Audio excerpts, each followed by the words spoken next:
इंसदाद दहशतगर्दी अदालत में 9 मई शेरपाव पुल पर जलाओ घिराव मुकदमे का जेल ट्रायल मुकम्मल हो गया है। लाहौर की इंसदाद दहशतगर्दी अदालत ने फैसला महफूज कर लिया। मज़ीद जानेंगे डॉन न्यूज़ के नुमाइंदे राना बिलाल से। राना बिलाल, फैसला महफूज कर लिया गया है, कब तक सुनाया जाने का इम्कान है?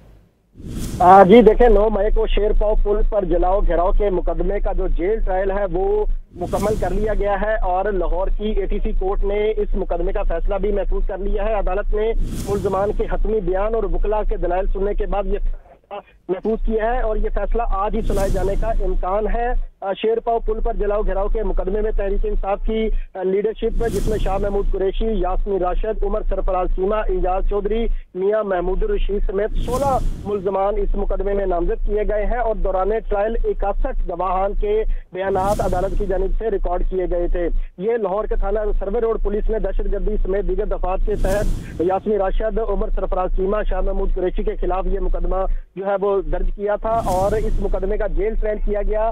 9 मई के लाहौर के जो केसेस है उनमें ये पहला केस है जिसका जो है वो जेल ट्रायल अब मुकम्मल कर लिया गया है और इसका जो फैसला है वो भी अब महफूज हो चुका है, जो कि आज ही सुनाए जाने का इम्कान है। तहरीक इंसाफ की जो लीडरशिप है उसको इस मुकदमे में नामजद किया गया था, जिसमें शाह महमूद कुरैशी, यास्मीन राशिद, उमर सरफराज चीमा, एजाज चौधरी और मियां महमूद रशीद शामिल है। जबकि इस मुकदमे के कुल जो मुल्जमान है वो 16 मुल्जमान है जिनके खिलाफ कार्रवाई मुकम्मल हो चुकी है, जेल ट्रायल मुकम्मल कर लिया गया है और इस मुकदमे का आज ही फैसला सुनाए जाने का इम्कान है। जो मुल्जमान है उनकी जानिब से बुरहान मुअज्जम मलिक और राना मुदस्सर एडवोकेट की जानिब से दलाइल मुकम्मल किए गए, जबकि जो सरकारी वकला है उनकी जानिब से भी अदालत में रिकॉर्ड पेश किया गया और अपने हतमी जो दलाइल है वो मुकम्मल किए गए। गुज़िश्ता समात पर शाह महमूद कुरैशी, उमर सरफराज चीमा समेत जो दीगर मुल्जमान है उनके 342 की हतमी स्टेटमेंट रिकॉर्ड कर ली गई थी और अब तमाम तर दलाइल सुनने के बाद, रिकॉर्ड का जायजा लेने के बाद अदालत ने इस मुकदमे का फैसला महफूज कर लिया है, जो कि आज शाम को सुनाए जाने का इम्कान है। बहुत शुक्रिया राना बिलाल इन तफसीलात के लिए।